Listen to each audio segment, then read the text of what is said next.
William Bill Callahan sat on the weathered porch of the old Montana homestead, the setting sun painting the sky in strokes of amber and gold. His arthritic fingers moved methodically over the Winchester Model 1873, the ritual of cleaning as familiar to him as breathing. 70 years of living had etched deep lines into his face, each one a story of triumph or hardship on the frontier. The rifle gleamed in the fading light, its brass fixtures catching the sun's last rays. The homestead spread before him, a testament to decades of hard work. What had begun as a simple cabin now stood as a proper way station, a landmark known to travelers for hundreds of miles around. The main house, barn, stables, and bunkhouse formed a protective square against the wilderness that, even in 1925, remained untamed in many ways. "Grandpa, tell me again how it all started," young Jake said, settling onto the porch step. The boy had turned 12 today, his birthday celebration still evident in the remnants of cake on his shirt collar. Bill rested the rifle across his knees and studied his grandson. The boy had Rebecca's eyes, keen, intelligent, unafraid to stare straight at truth. Those eyes had been the first thing Bill had noticed about her, even back when he had been Daniel and not yet old enough to be anyone's grandfather.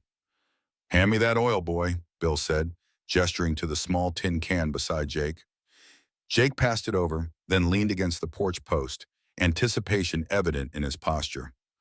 "Mom says you're the best storyteller in 3 counties. A smile creased Bill's weathered face. "Your mother's biased.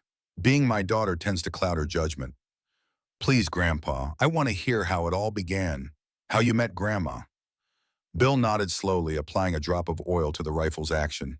"There are decisions that shape a man's entire life, Jake," he began, his voice carrying the texture of aged leather. "And sometimes fate comes disguised as a broken family beside a wagon with a snapped axle." The old man's eyes drifted past the horizon, seeing not the Montana of 1925, but that of 35 years prior. The world rewound in his memory, colors shifting, buildings unaging, as he traveled back to 1890. "I was a different man then, 39 years old. Civil War behind me, but never really gone." Bill tapped his temple. "War stays with you, up here. Had more money than I knew what to do with, but not much else worth having." Jake settled in, cross-legged now, knowing the beginning of a story that needed telling. It was November, the kind of cold that gets into your bones and makes itself at home. Daniel Callahan pulled his coat tighter as he guided his Morgan stallion along the ridge trail. The animal's breath plumed white in the Montana chill, hooves crunching through frost-hardened mud. The leather of his saddle creaked with each step, a sound that had accompanied him through countless solo journeys across his vast holdings. The stallion's coat gleamed chestnut in the first light of dawn, a stark contrast to the gray landscape surrounding them. Daniel had ridden this territorial path countless times, always alone, always moving too quickly to notice much beyond the borders of his own thoughts. Until today. From his vantage on the ridge, he spotted them. A woman and 2 small children huddled against a wagon with a broken axle.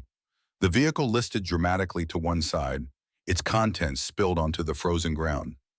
Even from this distance, he could see frost white on the woman's shawl. The children curled beneath torn canvas at her feet, seeking warmth that wasn't there to find. Daniel reined his horse to a stop, silver saddle buckle catching the first light of dawn. Something about the scene below stirred memories he'd spent years trying to bury. Memories of battlefield hospitals, of desperate families displaced by war, of human suffering no amount of wealth seemed able to erase. He watched for several moments, noting how the woman slept sitting up, back rigid even in slumber. The posture of someone who'd learned vigilance was as necessary as air. The smaller child, a girl he guessed, coughed in her sleep, the sound carrying faintly on the still morning air. Decision made, he guided his horse down the slope, approaching with caution. The woman woke at the sound of hooves, her eyes snapping open with the alertness of someone who'd learned sleep was a luxury afforded to the secure. She rose quickly, positioning herself between her children and the approaching stranger. Daniel stopped 20 feet away, dismounted slowly, hands visible. "Ma'am," he said, keeping his voice low and unthreatening, "saw your trouble from up on the ridge." She said nothing, just watched him with eyes that had seen too much charity offered with strings attached. Her dress was worn but clean, her posture proud despite circumstances that suggested she had little left to be proud of. The silence stretched between them, broken only by another cough from the little girl. Daniel pulled his canteen from the saddle, held it out. Water for the children, at least. We don't need charity from nobody. Her voice carried more dignity than her torn dress suggested possible. The accent was Eastern, educated, at odds with her current circumstances. Daniel nodded, set the canteen on a rock between them. Ain't charity, just water. Take it or don't. Behind her, the little girl coughed again, a deep, wet, rattling sound that Daniel recognized immediately. The sound of winter settling into young lungs. The sound he'd heard too often in field hospitals during the coldest campaigns of the war. The boy shivered so hard, his whole body shook, teeth chattering audibly in the morning silence. Something cracked in the woman's face just for a moment. Terror flashed through her eyes before the mask of composure returned. Daniel knelt by the broken axle, examining it with the practiced attention of a man who'd once known how to fix things before money made fixing unnecessary. The fracture was clean through the grain, the wood itself likely weakened by previous repairs and harsh weather. The wheel tilted at an angle that spoke of violence, of something fundamental giving way. "This is done," he said, "beyond mending." "I know that." Her words came sharp, defensive. "Where are you headed?" "Oregon. My sister's there." Daniel looked at the empty horizon, then at the children. Winter was perhaps 2 weeks away. Oregon was 2 months by wagon, even with a working one. The mountains between here and there would be impassable soon, trapped under feet of snow until spring thaw. He stood, brushed dirt from his knees with hands that had once sewn shut wounds on screaming soldiers, now soft from years of signing documents and counting money. "I'll be back," he said simply, already mounting his horse. "Don't bother," she called after him. But Daniel was already riding toward town, mind calculating what he would need, how quickly he could return. Behind him, the woman pulled her children closer and whispered promises neither of them believed. "Out here, a man's measured by what he does when nobody's watching," Daniel thought. I'd been rich so long, I'd forgot what empty hands feel like. The stallion's hooves pounded a steady rhythm as Daniel rode, his thoughts churning faster than the animal's pace. The woman and her children faded behind him, but their image remained seared in his mind. Their desperation wasn't unique in these territories. What was unique was his inability to ride past this time. Why them? Why today? The questions followed him like persistent shadows. The answer came unbidden, a memory from 25 years prior, vivid enough to make him pull the horse to a sudden stop. The field hospital at Gettysburg, July 1863. The air thick with the stench of blood and gangrene. Screams of the wounded providing a constant, hellish chorus. Daniel, then Lieutenant Callahan of the Union Army Medical Corps, had worked for 36 hours straight, hands slick with blood, sawing through limbs, extracting bullets, closing wounds that looked impossibly fatal. A Confederate officer had been brought in, leg mangled by cannon fire. By all rights, Daniel should have let him wait, prioritizing Union soldiers. But the man's eyes, filled with the same terror he'd just seen in that woman's, had compelled action. "Hold him down," Daniel had ordered 2 orderlies. The saw had done its work. The leg was gone in minutes. The Southern officer had looked at him afterward, pain and morphine clouding his eyes. "Why'd you save me, Yank?" he'd asked. Daniel had no answer then. Just as he had no answer now for why he couldn't ride past a stranded family. The memory faded as Silver Creek came into view. The town had grown substantially since Daniel had first arrived 15 years ago, when it had been little more than a trading post and saloon at the crossroads of cattle trails. Now it boasted proper streets laid out in a grid, boardwalks raised above the spring mud, and a dozen businesses lining Main Street. The general store, Harmon's Mercantile, occupied the largest building, its windows displaying everything from cast iron stoves to imported dress fabrics. Next door, the Western Union Telegraph Office connected Silver Creek to the wider world, its wires humming with messages of business, family news, and occasional government dispatches. The white clapboard church stood proudly at the north end of town, its steeple the tallest structure for miles. Across the street, the schoolhouse, built just 3 years earlier, represented the town's growing permanence. Children's slates and readers could be seen through its windows, evidence of civilization's advance into the territory. And dominating the south corner of Main and Pine Streets stood the First Montana Territorial Bank, now officially the First Montana State Bank since statehood in 1889. Its solid brick construction and ornate facade setting it apart from the predominantly wooden structures surrounding it. Daniel had provided half the financing for the building, a fact commemorated by a small brass plaque beside the heavy oak doors. People nodded respectfully as he rode past, storekeepers, the blacksmith pausing at his forge, two women in fashionable bustled skirts carrying Christmas parcels. The deference afforded to the territory's wealthiest landowner was automatic, though Daniel noted a few whispers exchanged after he passed. News traveled fast in Silvertreek. He stopped first at the Mercantile, dismounting and tying his horse to the post. "Mr. Callahan," the proprietor greeted him, coming from behind the counter. "What can I get for you today, sir?" "I need supplies, Samuel, enough to build a small cabin and stock it for winter." Samuel's eyebrows rose. "Another line cabin for your hands?" "No, for a family stranded on the East Road. Woman and two children." Understanding dawned on the shopkeeper's face. The widow Miller and her little ones. Word came in yesterday about them passing through. "Heading to Oregon," they say. "Not before spring, they aren't. Need lumber, nails, tools, canvas, food stocks, medicine. All that for strangers, Mr. Callahan?" Daniel's expression hardened slightly. "Just fill the order, Samuel. I'll send the wagon around in an hour." His next stop was the doctor's office, a small building adjacent to the town's only hotel. Dr. Lewis, a fellow veteran of the war, looked up from his desk as Daniel entered. "Callahan, don't often see you in town these days. Not sick, are you?" "Need medicine, John. Child with pneumonia symptoms. Young girl, maybe 6. Lewis nodded, rising to access his cabinet. "The Miller girl, I'd wager. Saw them pass through yesterday. Mother too proud to stop for help." "You know them?" "Know of them. Husband died in the Copper Creek collapse 2 years back. She's been moving east to west ever since, taking whatever work she can find."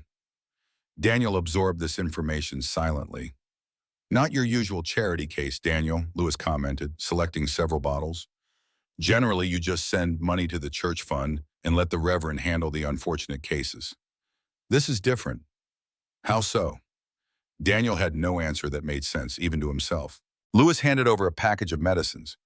Quinidine for the cough, willow bark for fever, instructions for dosing are included. Child that young with pneumonia setting in, it'll be touch and go. "I know." The doctor studied his old friend.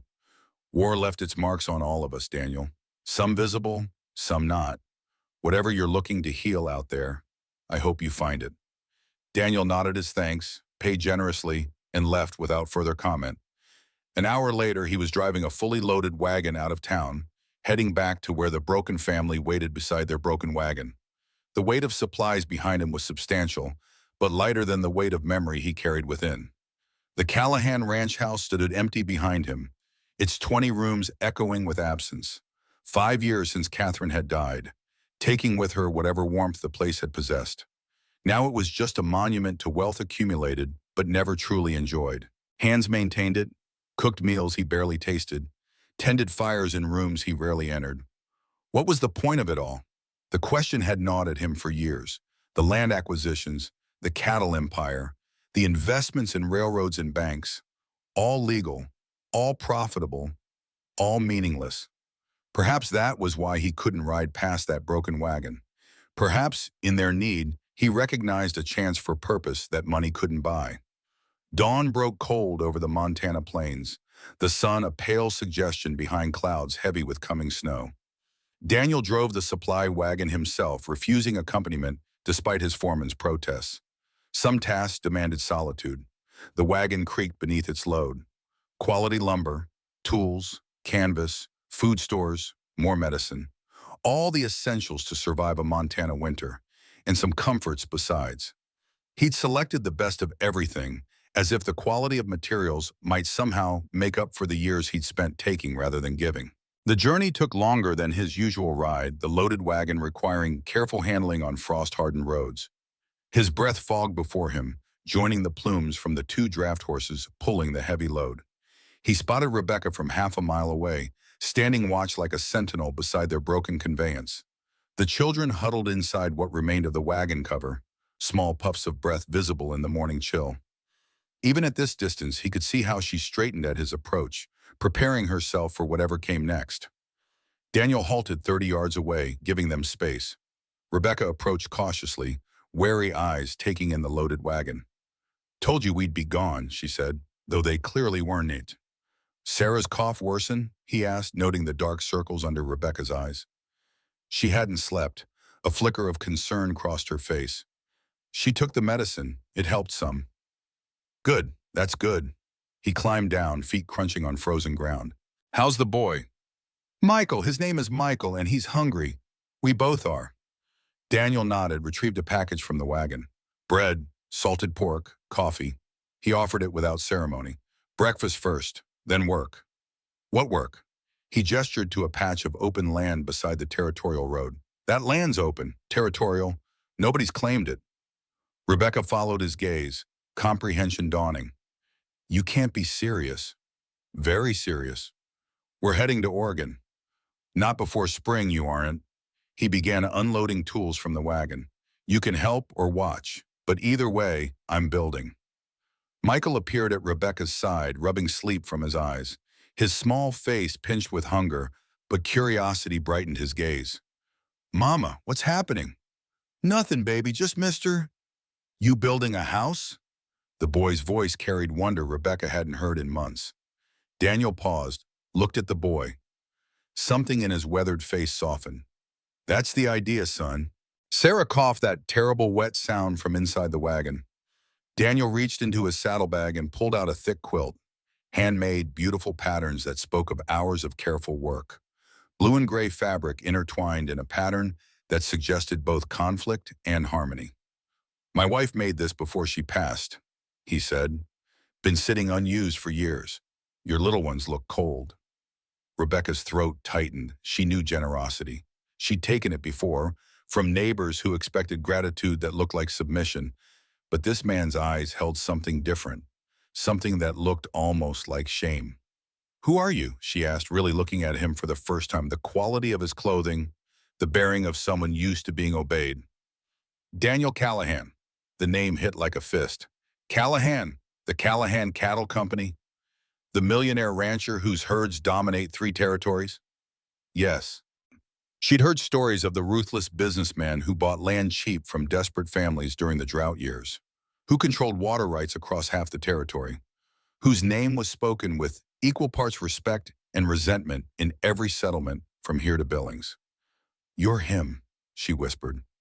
"The one who—" "Yes," his voice went flat. "I'm that one." They stood in silence. Wind moved through dry grass. Michael wrapped himself in the quilt, pulling it toward the wagon to share with his sister. The coughing eased slightly beneath its warmth. Daniel picked up a measuring line, held out one end. "You going to help or just stand there judging?" Rebecca wanted to refuse, wanted to gather her children and walk away from this man's blood money. But Sarah's cough echoed in her memory. Winter was coming. Oregon was impossibly far. She took the measuring line. "My father used to say," Daniel spoke after several minutes of silent work, "that knowing folks makes things complicated. Helping folks should be simple." Rebecca said nothing, focusing on the task at hand. "Mama used to say a quilt ain't nothing but thread and fabric until somebody cold needs it. Same goes for most things a man owns." They worked without speaking. Measured ground, marked corners. Daniel drove stakes into the frozen earth with practiced movements, his hands remembering skills long unused.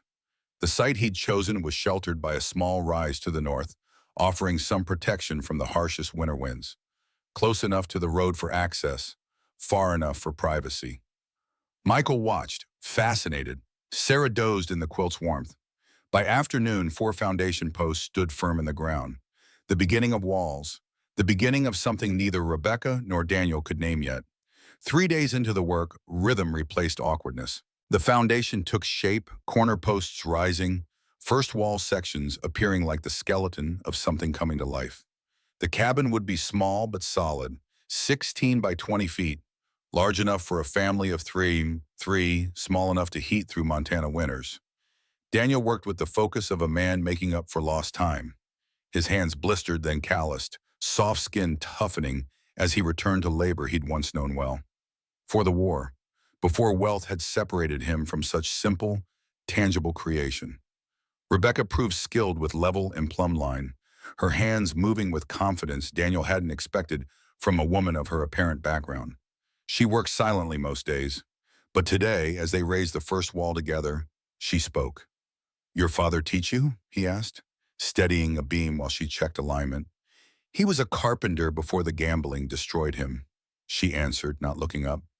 "I was 12 when he lost everything. Learned young that you can't count on tomorrow staying like today." Daniel hammered a nail, considering her words. "Your husband. What happened?" "Copper Creek mine collapse took 17 men." Her voice stayed flat. Reciting facts kept the grief manageable. 2 years back. I tried everything after. Dressmaking, laundry, field work. A woman alone with children. Doors closed fast. The wagon was your last try. Only try left. She moved to the next mark. This lumber. How many desperate families' land did you buy to afford it? The question came without malice, just curiosity about the ledger of a man's life. Daniel set down his hammer, looked at his hands. Hands that had healed in war, taken in peace. "I knew men like your husband," he said quietly. "Men who worked themselves to bone while I bought their claims cheap when they couldn't pay taxes. Built my fortune on other folks' breaking backs." His voice cracked slightly. "Haven't built anything with these hands since I got rich. Just signed papers that took things from people." Rebecca studied him, saw something raw and honest in his face. "So why now? Why us?" "Maybe because you don't know me. Because there ain't no history to navigate." He paused. "Or maybe I'm just tired of being the kind of man I became." That evening, they heard voices carrying on the wind from the settlement 3 miles west. Town gossip, sharp as broken glass. Callahan's building a love nest for that vagrant widow. Shameful, improper. What kind of woman lets a strange man? Rebecca's face went pale. The next morning, the school teacher turned Sarah away at the door. The general store refused Rebecca credit. The minister's wife crossed the street to avoid passing close. The Silver Creek Gazette ran a small item titled, "Unusual Construction Project Raises Eyebrows," not naming names but making clear to all readers exactly who and what was being discussed. Daniel saw it while picking up additional supplies, crumpled the paper and tossed it aside without comment. "People talk, Mr. Callahan," the store owner ventured cautiously. "Unmarried woman, children, you building for us for them?" "People should mind their business," Daniel replied coldly, "and focus on the coming winter instead of their neighbors' affairs." He paid for his supplies, $20 for materials that would have cost $15 before his reputation had soured, and left, the weight of judgment following him out the door. Silver Creek, like most frontier towns in 1890, operated on a precise social ledger. The recent economic panic had tightened purse strings and social boundaries alike. With Montana's statehood barely a year old and the silver mines producing unprecedented wealth for some while leaving others destitute, the divide between acceptable and scandalous behavior had narrowed considerably. It wasn't the first time Daniel had faced the town's disapproval, though previously it had been for his business practices rather than his personal conduct. His refusal to foreclose on 3 farms during the drought of '87, choosing instead to extend payment terms at reduced interest, had been viewed as dangerously charitable by fellow businessmen. His insistence on hiring women clerks at the same wage as men for his cattle office had raised eyebrows. But this, building a home for a widow with his own hands, living unchaperoned on the same property, violated the strict Victorian proprieties that even frontier towns clung to with surprising tenacity. Somehow this felt different, more personal, more unjust. As he loaded the supplies onto his wagon, Daniel noticed the latest copy of Harper's Weekly in the store window, its front page announcing President Harrison's upcoming tour and debates about the Sherman Silver Purchase Act that had every mine owner in the territory anxiously watching Washington. The modern world was pressing in on Montana, bringing both progress and new constraints. He returned to the construction site to find Rebecca unusually quiet, her movements mechanical as she helped raise wall sections. The children seemed subdued as well, picking up on their mother's mood. "You have to stop," Rebecca told Daniel that evening, finding him still working by lantern light. I won't destroy your reputation. Reputation, Daniel laughed bitter, built on money I took from folks who needed it more than me. That reputation. You have standing, connections, a future. Had all that. Didn't make me worth a damn. He met her eyes. I'll stop if you want, but not because of them. Only if you ask. Rebecca opened her mouth to ask, to release him from whatever debt he felt, to spare them both from scandal.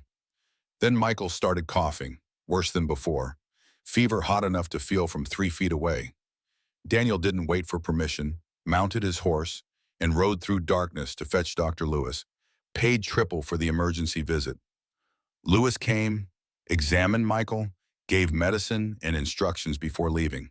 He pulled Daniel aside. You building her a house or building yourself a conscience, Callahan?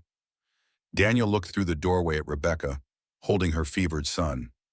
Maybe both. Maybe that's the same thing. Later, after the fever broke, Rebecca found Daniel asleep upright in a chair by Michael's bedside, rifle across his lap, guarding against wolves, against anything that might threaten what they were building. A broken wagon ain't the end of the trail, she thought, watching him. Just a bend in it, and sometimes a man's got to take the long way round to find what he should have been doing it all along. She covered him with the quilt, let him sleep. Outside, frost covered the half-built cabin like a blessing. 2 weeks later, walls stood waist-high. December cold settled in, but the cabin's frame provided welcome windbreak.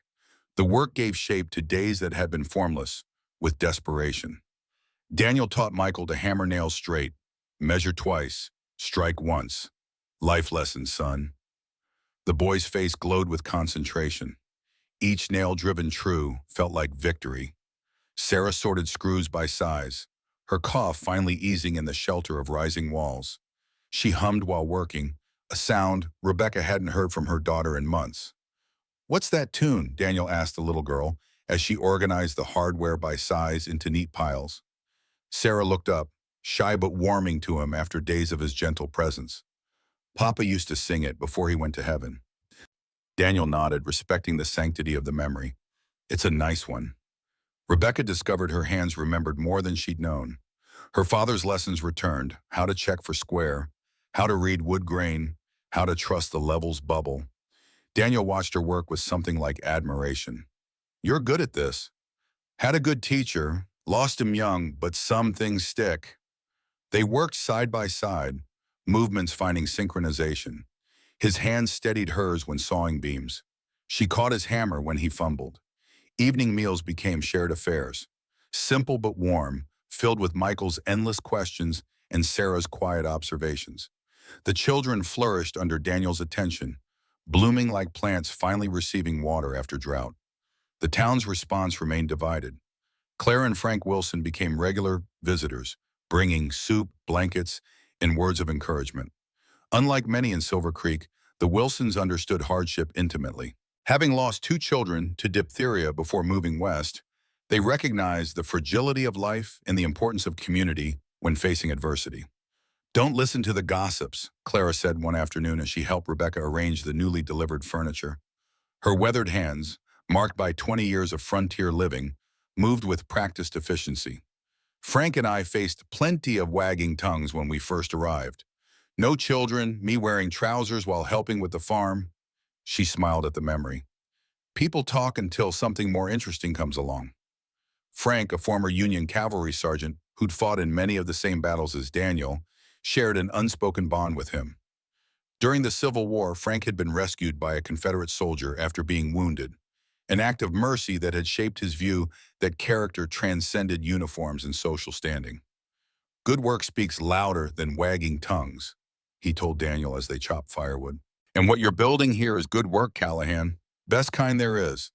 But Walter Brooks, the banker, pulled Daniel aside one afternoon. You're ruining your standing with respectable families. Society connections matter. Society?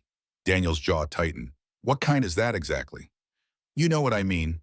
Without treating them like humans, without getting my hands dirty. Daniel turned away. I'm done with your kind of proper. That evening, Daniel carved an inscription above the doorframe. His knife moved slowly, deliberately, forming words his mother had taught him 40 years ago. What's it say? Rebecca asked, watching. All who enter here enter as family. She traced the letters with her fingertips. Tears fell before she could stop them. Why would you write that? Means anybody's welcome. No questions, no judgment. He set down the knife. Means this ain't just your house or mine. It's bigger than us. Michael tugged Daniel's sleeve. Mister, Daniel, when the house is done, will you go away? Daniel looked at Rebecca, held her gaze. That ain't my decision alone, son. The moment stretched between them. Words hung unspoken, too dangerous to say, too powerful to ignore. From the distant ridge, a figure watched through a spyglass. Victor Reynolds lowered the instrument, smiled. He'd discovered something interesting. Very interesting indeed. This land bordered the planned railroad route, worth thousands once the tracks came through. Land that should have been his, if not for men like Callahan, who played the system to their advantage. Reynolds had fought for the Confederacy, carried the scars of defeat, both physical and spiritual. His plantation gone, his fortune destroyed, he had rebuilt himself through sheer will and questionable dealings in this new territory. He traced the scar that ran from temple to jaw, a parting gift from a Union bayonet at Gettysburg. The same battle where, bleeding out from a leg wound, he'd been dragged to a Union field hospital, where a surgeon with steady hands and cold eyes had saved his life, then moved on to the next broken body without waiting for thanks. A surgeon named Callahan. Reynolds had never forgotten the face, though he'd tried. The face of the man who'd saved him, only to send him back to a world that no longer had a place for him, a debt unpaid, a humiliation unresolved. Now fate had delivered Daniel Callahan into his path, the Union surgeon who had saved his life, leaving him with an unpayable debt of honor to a man he was meant to hate. Sometimes repaying a debt and exacting revenge are one and the same, Callahan, Reynolds whispered to the distant figures below. You'll see soon enough. The railroad plans had been finalized just yesterday. Only a few knew the exact route. Reynolds, as a bank investor, had seen the maps. That worthless patch of land where Callahan now built would soon be worth 50 times its current value. A debt would be paid, a score settled, and Victor Reynolds would finally be free of the ghost of Gettysburg that had haunted him for 25 years. Man can't ride two horses with one backside, Daniel thought that night, lying awake in the partially built cabin. Either you commit or you don't. And I was learning commitment ain't about promises. It's about showing up when the work gets hard. Misfortune can be the fork in life's path that leads to unexpected blessings, Daniel reflected. What appeared to be the end of these people's journey might just be the beginning of his own redemption. Outside, snow began falling. Inside the half-built cabin, 4 people slept under one roof for the first time. Almost a family, almost home. The first real peace any of them had known in years, fragile as a snowflake, but just as perfect in its moment of existence. A new day would come tomorrow. Walls would rise higher, a roof would begin to take shape, and perhaps something more than just a cabin was being built on this forgotten patch of Montana soil. By the end of the week, the wooden frame stood tall against the Montana sky, each beam and board representing not just physical progress, but a growing connection between the unlikely builders. Every nail driven, every joint fitted spoke of shared purpose emerging from separate desperation. December's grip tightened on the Montana landscape, painting everything in shades of white and gray, except for the golden pine of newly cut timber. Daniel stood back, assessing the day's progress. The roof beams were in place now, creating a skeleton against the winter sky. Tomorrow they would begin laying shingles, sealing the structure against snow that already dusted the surrounding hills. Rebecca emerged from the temporary shelter they'd constructed against one finished wall, carrying 2 steaming cups. She offered one to Daniel, who accepted it with a nod. The coffee was strong and black, warming his insides against the persistent chill. Michael's fever hasn't returned, she said, her breath clouding in the frigid air. Dr. Lewis says he's through the worst of it. Good, Daniel replied, surveying the boy who sat nearby, whittling a small piece of wood with a knife Daniel had given him. The child had shown remarkable resilience, insisting on helping with small tasks even while recovering. He's tough, like his mother. Rebecca didn't acknowledge the compliment, her gaze fixed on the cabin. We'll have a roof by Christmas. Sooner. Week's end if the weather holds. Silence settled between them, comfortable now after weeks of working side by side. It was a silence born of shared purpose rather than awkwardness, filled with the ambient sounds of Sarah humming as she swept wood shavings and Michael's soft whistling as he carved. "Town's still talking," Rebecca said finally. "Heard it from Clara yesterday when she brought the bread." Daniel sipped his coffee, unconcerned. "Town's always talking. Nature of small places. It's different for a woman." Her voice carried an edge that had been absent in recent days. "A man can brush off rumors. A woman carries them forever." Before Daniel could respond, the sound of approaching horses drew their attention. 3 riders appeared on the road, their expressions visible even at a distance. Walter Brooks led the group, flanked by Reverend Simmons and Sheriff Taylor, the unofficial but undeniable power structure of Silver Creek. Daniel set down his coffee cup, straightened his posture. "Stay with the children," he told Rebecca quietly. She retreated to the shelter, gathering Michael and Sarah close as Daniel walked forward to meet the approaching delegation. His rifle remained propped against the cabin wall, visible but untouched. "Brooks, Reverend, Sheriff," Daniel nodded to each in turn as they dismounted. "What brings you gentlemen out on such a cold afternoon?" Walter Brooks stepped forward, his banker's suit incongruous against the rugged landscape. "We've come to talk sense, Callahan. This has gone on long enough." "What has?" "This impropriety." Brooks gestured toward the cabin in the shelter where Rebecca stood watching. "The whole town's talking. A respectable businessman like yourself living out here with an unmarried woman. It isn't right." Daniel's expression remained impassive. "I'm building shelter for a stranded family. Nothing improper about Christian charity, last I checked." Reverend Simmons cleared his throat. "Charity is one thing, Callahan, but appearances matter. You're sleeping on the same property, unchaperoned. The example it sets. I sleep on one side of the wall, they sleep on the other," Daniel interrupted. "And the only example I'm setting is that we don't let women and children freeze when we have the means to help them." Sheriff Taylor, a practical man who had always maintained a cordial relationship with Daniel, looked uncomfortable with his role in this confrontation. "No one's saying don't help them, Daniel, but there are proper channels. The church has a fund for wayfarers. The widow Miller and her children could be settled in town, with proper oversight." "They're not charity cases," Daniel said, his voice hardening. "They're people with names and dignity, and they're staying right here where I can make sure they're properly sheltered before the heavy snows come." Brooks stepped closer, lowering his voice. "Be reasonable, Callahan. You have business interests to consider. The territorial bank charter comes up for renewal next month. The railroad investment needs influential backers. Your situation here is making people uncomfortable." "My situation?" Daniel's eyebrows rose. "Or your discomfort with seeing someone actually live by the Christian principles you all preach on Sundays?" The Reverend flushed. "Now see here." "No, you see," Daniel cut him off. "That family needed help. I have the means to provide it. End of story. Now, unless you're here to help raise this roof, I suggest you gentlemen return to town. We've got work to do before sundown." The 3 men exchanged glances, realizing the futility of their mission. As they remounted their horses, Sheriff Taylor lingered behind a moment. "You're making powerful enemies, Daniel," he said quietly. "And for what?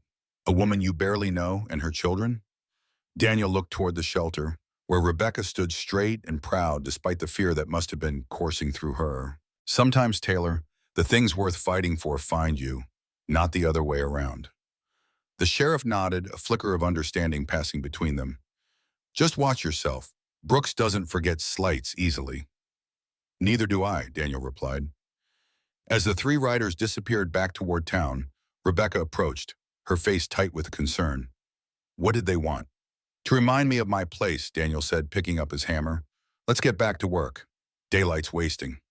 They returned to their tasks, but something had shifted. The outside world had intruded on their isolated endeavor, a reminder that walls, no matter how sturdy, couldn't keep judgment at bay forever. That evening, as darkness fell early as it always did in December, they sat around the small stove in their temporary shelter. Sarah had fallen asleep, curled beneath the quilt with peaceful breathing that no longer carried the rattle of illness. Michael fought to keep his eyes open, determined to be part of the adult conversation. "They want you to send us away," he said suddenly, surprising both adults with his perception. Rebecca stroked his hair. That's enough now. Time for sleep. But they do, the boy insisted, because we don't belong here. Daniel leaned forward, meeting Michael's gaze directly. You belong wherever you choose to put down roots, son. Don't ever let anyone tell you different, even if they're rich and important, especially then. Daniel's voice carried the weight of hard-earned wisdom. Rich men like me, we start thinking we own more than land. Start thinking we own the right to decide who belongs where. It's a dangerous way of seeing the world. Michael considered this, then nodded solemnly. When I grow up, I want to build things too, like this cabin, things that last. You will, Daniel assured him. Now get some rest. Tomorrow's a busy day. After the children were asleep, Rebecca and Daniel sat in companionable silence, the only light coming from the stove's glow through its iron grate.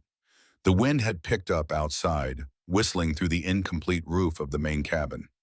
We should leave, Rebecca said finally, after the cabin's finished. Take the children and continue to organ as planned. Daniel stared into the stove's glow. Is that what you want? What I want doesn't matter. It's what's necessary. That's not an answer. Rebecca sighed, the sound barely audible above the wind. A week ago, I would have said yes without hesitation. Now, she looked around at the shelter, at the cabin taking shape nearby. Now I don't know, and that terrifies me. Daniel nodded, understanding more than she realized. Life's funny that way. Just when you think you've got your path all figured out, something comes along that makes you question every step. Like a broken axle, she said softly, or a family that needs more than just passing charity. Their eyes met across the dim space, a moment of connection that transcended their circumstances. Neither spoke the thoughts that hung between them, fears and hopes too fragile to voice aloud. Whatever you decide, Daniel said finally, the cabin is yours. No strings attached, no expectations. And if we stay? The question hung in the air, laden with implications neither was ready to address fully. Then I guess we'd have to figure out what that looks like, Daniel replied, one day at a time. Outside, the first heavy snow of winter began to fall, covering their tracks, erasing the boundaries between what had been and what might yet be. With the walls now reaching toward the sky, the cabin had transformed from idea to reality. The rough-hewn logs, notched and stacked with growing expertise, created something more substantial than mere shelter. They formed the boundaries of what might become a home. Daniel hammered the final shingle into place as Rebecca and the children watched from below. The structure stood solid and weatherproof, its chimney rising straight and true from the center. It's really a house now, Sarah said with wonder, her small face upturned, snowflakes catching on her eyelashes. Daniel climbed down the ladder, surveying their work with satisfaction. Not quite finished inside, but it'll keep the weather out. The moment carried a weight of accomplishment, but also a subtle sense of loss. The urgent necessity that had bound them together was fading with each completed task. Soon, decisions would need to be made about what came next. We should move the things inside before the snow gets worse, Rebecca suggested, her practical nature asserting itself. Together, they transferred their meager belongings from the temporary shelter to the cabin proper. The interior remained rough, with only the basic frame of walls dividing the space, but it offered true protection from the elements for I think it's the first time in months. The children explored their new home with excitement, their footsteps echoing on the wooden floor Daniel had insisted on installing rather than the packed earth that served many frontier cabins. A real floor, Michael marveled, stomping experimentally. Like in a real house. It is a real house, Daniel assured him, ruffling the boy's hair. Your house. The possessive pronoun hung in the air, another reminder of the temporary nature of their arrangement. Rebecca caught Daniel's eye, an unspoken question passing between them. Before either could speak, the sound of approaching horses once again interrupted their moment. This time it wasn't town officials, but Clara and Frank Wilson, their wagon loaded with supplies and furniture. Thought you might need some proper fixings, Clara called out as they approached. Can't have a house without a table to gather round. The Wilsons had become regular visitors, ignoring the town gossip to offer genuine friendship.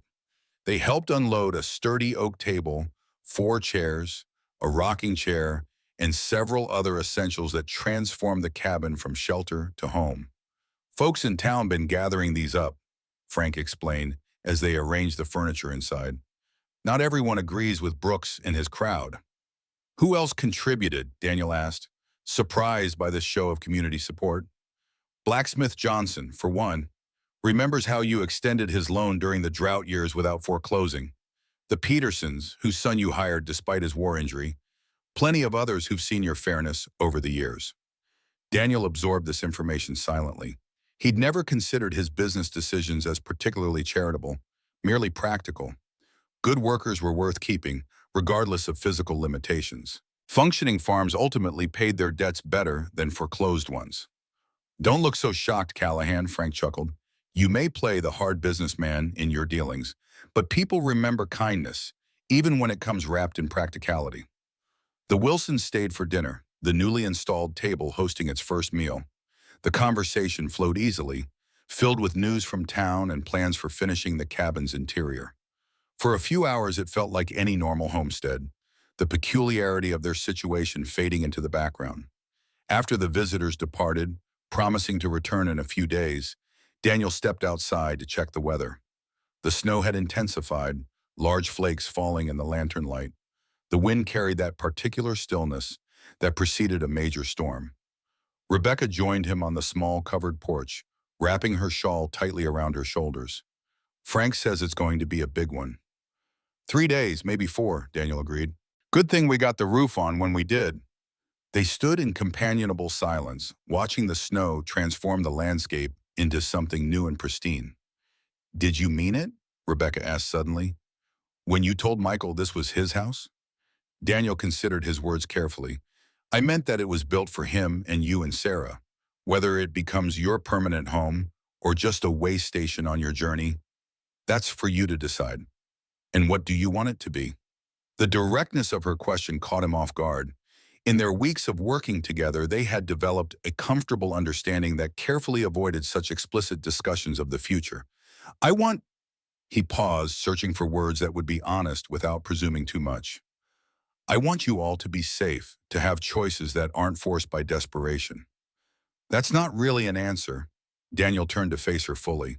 The lantern light caught the angles of her face, softening the hardness that life had etched there. No, it's not, because the true answer might frighten you away, and I'm not ready for that yet. Rebecca held his gaze, her eyes revealing a similar struggle between caution and honesty. We've spent a month building walls, Mr. Callahan. Maybe it's time we stopped hiding behind them. Before Daniel could respond, a shout from inside the cabin interrupted them. Michael stood in the doorway, excitement evident in his voice. Mama, Mr. Daniel, it's snowing inside. They hurried in to discover a small leak in the corner of the roof, snowflakes drifting down onto Michael's bedding. The boy seemed more thrilled than concerned by this development, treating it as a private indoor snowfall. Daniel examined the leak, identifying the problem immediately. Missed a nail here, easy enough to fix tomorrow when there's light. Not with this storm coming, Rebecca said. You'd break your neck on that roof in this weather. We'll move the bed for tonight, Daniel decided, already shifting Michael's sleeping area to a dry corner. First storm always shows where the weaknesses are, part of building a proper home. The practicality of the situation dissipated the tension of their interrupted conversation, returning them to the safer ground of immediate concerns. They rearranged the sleeping quarters, placed buckets to catch any drips, and settled in for what promised to be a long winter's night.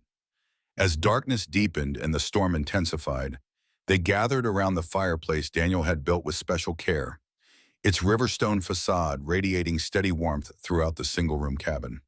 Sarah, already in her nightgown, asked for a story. Daniel hesitated, unaccustomed to such domestic requests, but Rebecca nodded encouragingly. Tell us about when you were a boy, Michael suggested, leaning against Daniel's knee with the easy familiarity of a child who had decided to trust. Daniel cleared his throat. Well, I grew up in Pennsylvania, on a farm much smaller than my ranch now. My father built our house himself, just like this one. Was he rich like you? Sarah asked. Daniel smiled sadly. No, quite the opposite. He worked from sunrise to sunset every day of his life and never had more than what we needed to get by. But he was the richest man I've ever known in the ways that matter. What ways are those, Obayo? Michael's curiosity was insatiable. He knew who he was, knew what he believed in, and stood by it, no matter the what. Daniel's voice took on a distant quality. When the war came, he didn't have to blame, was too old for conscription, but he believed in the Union, in freedom for all men. So he joined up, served as a field engineer. Did he come home? Sarah asked softly. Daniel shook his head. Died at Antietam. I was already serving by then in the medical corps. Didn't even know he was there until they brought him into my field hospital. Rebecca's hand moved instinctively to cover his, a gesture of comfort that felt as natural as breathing. You were with him at the end. I was. He told me to build something that would last, something more than money or land. Never really understood what he meant until now. The fire crackled in the silence that followed, each lost in their own thoughts. Outside, the storm raged against the cabin walls, testing the strength of what they had built together.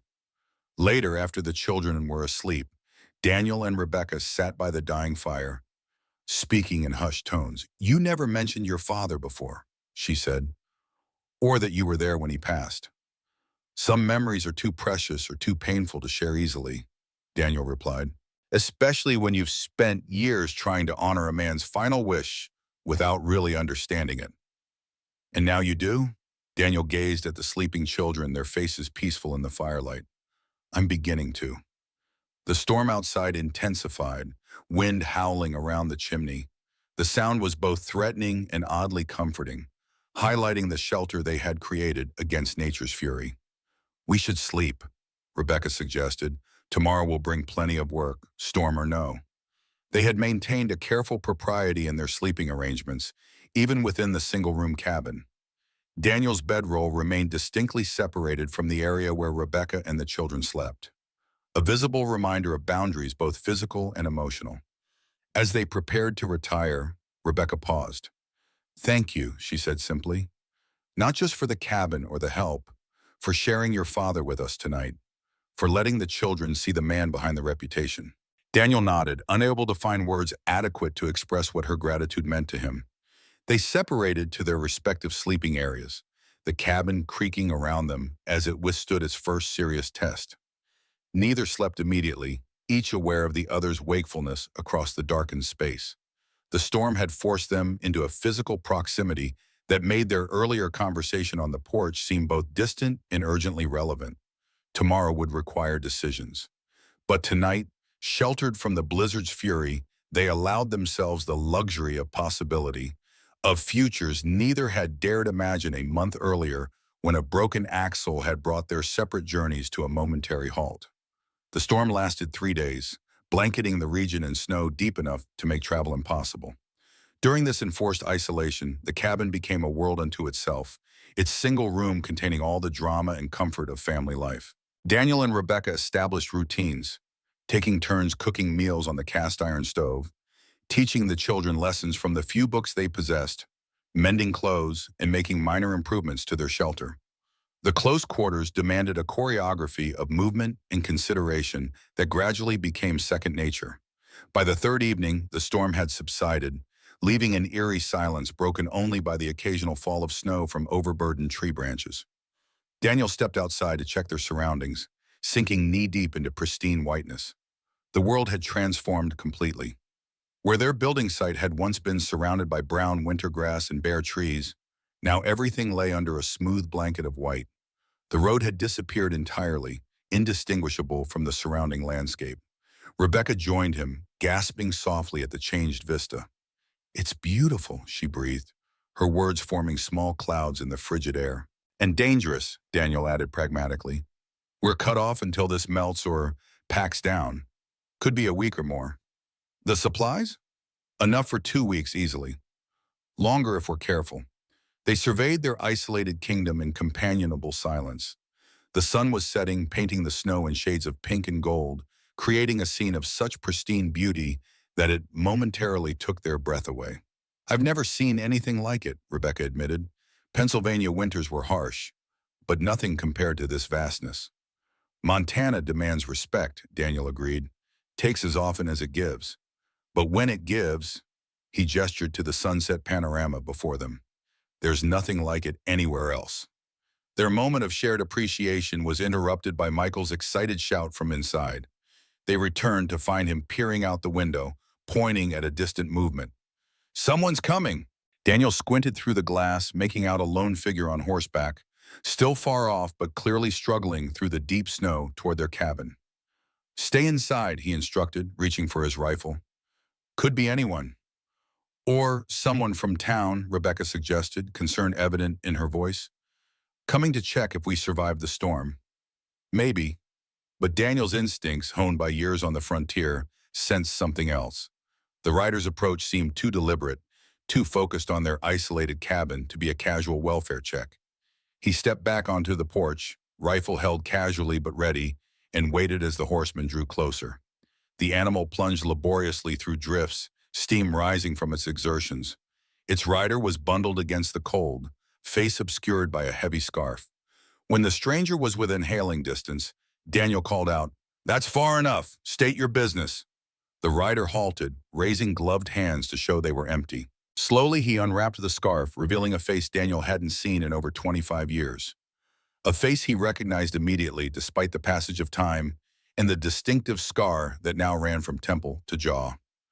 "Hello, Doctor," Victor Reynolds said, his southern accent still evident despite decades in the West. "Been a long time." Daniel lowered his rifle slightly, but remained wary. "Reynolds, didn't expect to see you again in this lifetime." "I expect not." Reynolds dismounted with difficulty, favoring his left leg, the same leg Daniel had amputated below the knee at Gettysburg. "May I approach? This cold plays hell with my modification." Daniel nodded, stepping aside to allow the man to enter the porch but blocking the cabin door. "What brings you to my doorstep after all these years?" Reynolds stamped snow from his boots, revealing a wooden prosthetic beneath his left pant leg. "Heard about your building project. Thought I'd see for myself if the rumors were true." "What rumors?" "That Daniel Callahan, the cold-hearted cattle baron, had found his conscience at last." Reynolds smiled, but the expression didn't reach his eyes. "Or perhaps something more." The cabin door opened behind Daniel, revealing Rebecca with Sarah half hidden behind her skirts. "Daniel, is everything all right?" "Just an old acquaintance," Daniel replied, not taking his eyes off Reynolds. "From the war." Understanding dawned on Rebecca's face. "Please, come in out of the cold. Any friend of Daniel's is welcome." "Not exactly a friend," Reynolds corrected, touching the brim of his hat respectfully to Rebecca. "But I do appreciate the invitation, ma'am." They entered the cabin's warmth, an awkward tableau of past and present converging. Michael eyed the stranger with undisguised curiosity, particularly fascinated by the wooden leg that became visible when Reynolds sat by the fire. "The children should prepare for bed," Daniel suggested, his tone making it clear this was not merely a consideration of the hour. Rebecca nodded, understanding his desire to speak privately. "Come along, Michael, Sarah. Time to wash up." Once the children were occupied in the far corner of the cabin, Daniel sat across from Reynolds, keeping his voice low. "Now, what are you really doing here, Victor? Silver Creek's a long ride from Helena, especially in this weather." Reynolds warmed his hands by the fire, taking his time before answering. "Business brought me to the area. The storm kept me longer than planned. When it broke, I decided a detour was worthwhile to satisfy my curiosity." "About?" "About what could possibly motivate a man like you to build a cabin with his own hands, for a woman and children he barely knows." Reynolds' eyes moved meaningfully toward Rebecca. "Unless, of course, there's more to the relationship than Christian charity." Daniel's jaw tightened. "My motivations are my own concern. Perhaps, or perhaps they're the concern of investors in certain ventures we both have interests in." Reynolds leaned forward. "The railroad, for instance. Curious how its planned route passes quite near this very spot." The implication hung in the air between them. Daniel kept his expression neutral, though his mind raced. The railroad survey had been conducted months ago, but the final route determinations were supposed to be confidential, known only to company executives and major investors. "I'm not privy to such information," Daniel said carefully. "My investments are handled through banks in Helena." "As are mine," Reynolds smiled thinly. "But I make it my business to know things before they become common knowledge. Information is its own currency. Rebecca returned from settling the children, the tension between the men immediately apparent to her. "Can I offer you something to eat, Mr. Reynolds?" The hour's late for visiting. "No, thank you, ma'am. I won't impose on your hospitality for long." Reynolds turned his attention back to Daniel. "I merely wanted to satisfy an old curiosity, to see if the Union surgeon who took my leg and saved my life had changed from the man I remembered." "And have I?" Daniel asked, meeting his gaze steadily. Reynolds considered him, something unreadable flickering in his eyes. "Yes and no. The exterior has softened, certainly. But I wonder if the core remains the same.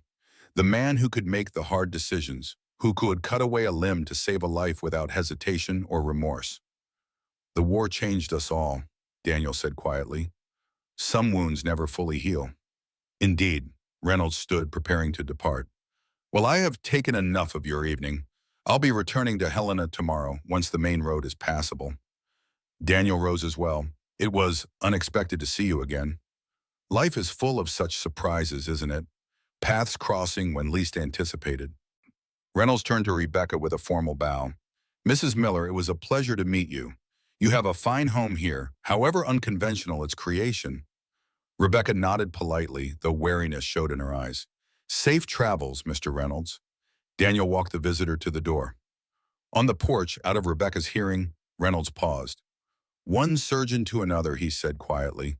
"I recognize an amputation when I see one. You've cut yourself off from your old life quite decisively. Sometimes removing the disease part is necessary for healing," Daniel replied. Reynolds smiled, a genuine expression this time. "Gettysburg, Field Hospital. You said those exact words to me before you took my leg." "I remember. You also said something else, that a man is more than the parts he loses, that what matters is what he chooses to replace them with." Reynolds gestured to the cabin behind them. "It seems you've found your replacement, Callahan. I hope it proves worth what you've sacrificed."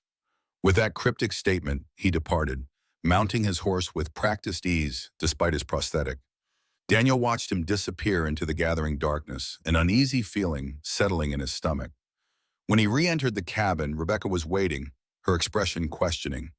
"Who was he really, Daniel? Not just someone from the war." Daniel sighed, knowing he owed her the truth. "Victor Reynolds, Confederate officer. I amputated his leg at Gettysburg to save his life. Didn't know he'd settled in Montana." "There's more," Rebecca pressed. "Something about him frightened you." "Not frightened," Daniel corrected. "Concerned. Reynolds is well connected in Helena banking circles.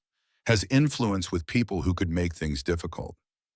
"For your business interests?" "Among other things." Rebecca sat at the table, her posture straight and resolute. "Tell me about the railroad he mentioned." Daniel hesitated, then decided complete honesty was necessary. "There's a plan to extend the Northern Pacific through this region. If the route passes near here, as Reynolds suggested, this land would increase significantly in value." "And you knew this when you chose to build here?" Her voice carried no accusation, merely a desire to understand. "No," Daniel said firmly. "I knew a survey had been done, but the route decisions are made by executives in St. Paul, not local investors. I chose this spot because it was unclaimed, near the road, and sheltered from the north wind." Rebecca studied his face, searching for truth. Whatever she saw there seemed to satisfy her. He didn't come all this way through a blizzard just to reminisce about the war. "No," Daniel agreed, "he didn't. What does he want?" Daniel shook his head. "I'm not sure yet, but I intend to find out." They sat in silence for a long moment, the implications of Reynolds's visit hanging between them. Finally, Rebecca spoke, her voice soft but determined. "Whatever comes, Daniel, we face it together. That's what families do." The word families lingered in the air, neither acknowledging directly the line that had just been crossed. But as they prepared for sleep that night, Daniel found himself repeating her words in his mind, allowing himself for the first time to imagine a future where the temporary shelter they had built became something permanent and precious. Outside, the temperature dropped further, stars appearing in a sky cleared by the storm's passage. Inside, warmth prevailed against the winter night, not just from the fireplace, but from the unspoken understanding that had begun to grow between two people who had found each other at the crossroads of desperation and redemption. Christmas approached with a quietude that belied the tension simmering beneath the surface. The cabin was complete now, its interior divided into proper rooms with canvas partitions that offered at least the illusion of privacy. A small, decorated pine tree stood in the corner, adorned with paper ornaments Sarah and Michael had crafted during the long evenings. Daniel had ridden to Silver Creek the previous day, returning with supplies and small gifts hidden in his saddlebags. The journey, normally a simple hour's ride, had taken nearly 3 as he navigated snowdrifts and ice patches. The physical exertion had been a welcome distraction from the thoughts that had plagued him since Reynolds' unexpected visit a week earlier. "Town's buzzing," he informed Rebecca as they prepared dinner together. The children were outside, building a snow fort under the watchful eye of Frank Wilson, who had arrived earlier with more firewood. Reynolds has been making the rounds, speaking with influential citizens. "About us?" Rebecca asked, her hands continuing their steady work at kneading dough. "Indirectly. About the railroad mostly. But our situation comes up in those conversations, according to Frank." Rebecca's movements paused briefly before resuming. "What exactly is our situation, Daniel?" The question hung between them, freighted with meanings neither had fully articulated, despite the growing closeness of recent weeks. Daniel measured his response carefully. In their eyes? Scandalous. A wealthy bachelor living in close quarters with a widow and her children, outside the conventions of marriage or proper society. And in your eyes? Daniel met her gaze directly. The beginning of something I never expected to find again. Something I'm not willing to lose to gossip or manipulation. Rebecca's cheeks colored slightly, but she held his gaze. The children have grown attached to you. And I to them. He moved closer, lowering his voice though there was no one to overhear. And to their mother. The confession hung in the air between them. Simple words that carried the weight of profound change.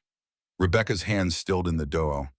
Daniel, She hesitated, years of caution warring with newer, more fragile emotions. We've known each other barely 2 months. Some things don't require years to recognize, he replied. Sometimes life gives you one chance to change course, one moment to decide what truly matters. Before Rebecca could respond, the door burst open, admitting a flurry of snow and 2 excited children followed by a smiling Frank Wilson.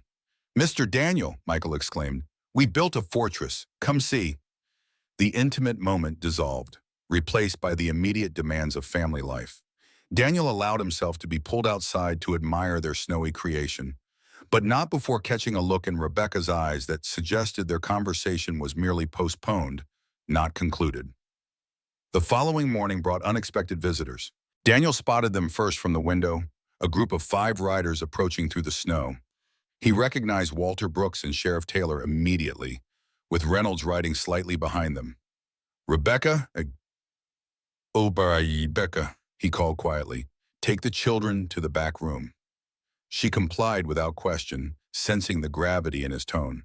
Only when the children were safely out of earshot did she return to his side at the window. "Reynolds brought reinforcements," she observed, her voice steady despite the concern evident in her expression. "This was always his plan," Daniel replied. "The solitary visit was just reconnaissance. Now he's making his move." He reached for his rifle, checking it was loaded before setting it near the door. Not a threat, but a statement of preparedness. Rebecca touched his arm. "No violence, Daniel. Not in front of the children." He covered her hand with his own. "No violence. But they need to understand I won't be intimidated either." The riders stopped a respectful distance from the cabin. Daniel stepped onto the porch, presenting a calm but resolute figure against the winter landscape. "Brooks, Sheriff," he acknowledged each with a nod, deliberately ignoring Reynolds. "What brings you gentlemen out in such weather?" Brooks dismounted, brushing snow from his expensive coat. "Official business, Callahan, county matters." "Must be important to bring the banker along with the law," Daniel observed dryly. Sheriff Taylor at least had the decency to look uncomfortable. "Daniel, we've received a formal challenge to your claim on this property." "What claim? This is territorial land, unclaimed until I started building here. That's established law." Brooks pulled an official-looking document from inside his coat. "Actually, it appears there was a prior claim, filed last summer and only recently processed through the land office." Daniel's eyes narrowed, moving to Reynolds, who remained mounted. watching the exchange with ill-concealed satisfaction. That's impossible. I checked the records myself before beginning construction. Bureaucracy moves slowly, Reynolds finally spoke, urging his horse forward. But eventually justice prevails. Daniel took the document from Brooks, scanning it quickly. The paper appeared authentic, complete with territorial seals and signatures from the land office in Helena. According to the deed, Victor Reynolds had filed claim to this parcel in July, 4 months before Daniel had begun building. This is forgery, Daniel stated flatly. Serious accusation, Sheriff Taylor warned. That document bears the territorial governor's seal, which can be duplicated by anyone with the right connections and enough money.